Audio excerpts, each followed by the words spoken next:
Happy Sunday. Good morning, everybody. Let's check that May 3rd weather on the Ones forecast. I'm meteorologist Robert Suhr. Another look at that forecast. And you know how chilly it was on Saturday for Derby Day. Just an example of the extreme weather we can see in Bowling Green throughout the month of May. It's been as hot as 100 degrees in 1911, but as cold as 30 in 1963. May 1983, we got well over a foot of rainfall and not much rain. May of 1926, just half an inch. So we can see very wet, very dry. Traditionally and climatologically, May is one of our wettest months where we get over 5 inches of rain historically. And we got plenty of rain on the way this week, especially as we get into that Tuesday and Wednesday time frame. Some good soaking rains, which is beneficial because we're still dealing with quite a bit of drought. So I would get some mowing done today or tomorrow, because by Tuesday, yeah, you're probably just going to need to stay inside and let that grass grow with all the rainfall that will be falling from the sky. Mother Nature's sprinkler.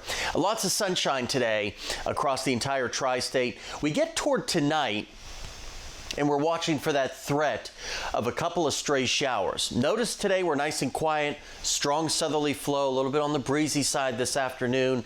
Clouds will start to increase tonight.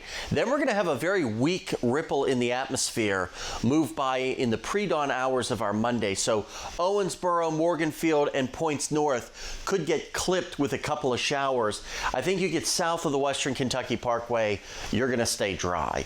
Really not much to worry about. So upper 60s. Warmer than Saturday, but still below average for the date.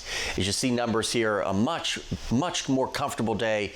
You want to fire up the grill this evening, do a little cooking out, should be great for that. And then much milder tonight as well, with a couple of showers, as we mentioned, across our far northern zones, mainly along and north of the Ohio River. A fairly active extended forecast as well. Once any showers wrap up Monday, we'll see a pretty strong southerly flow develop. It will become quite breezy by the afternoon. A more impressive system rolls in here on Tuesday with widespread rainfall. It'll be windy as well. Behind that system, yeah, we cool down yet again, well below average as we get into the second half of the week. Couple lingering showers on Wednesday, and then still below average heading into the Mother's Day weekend.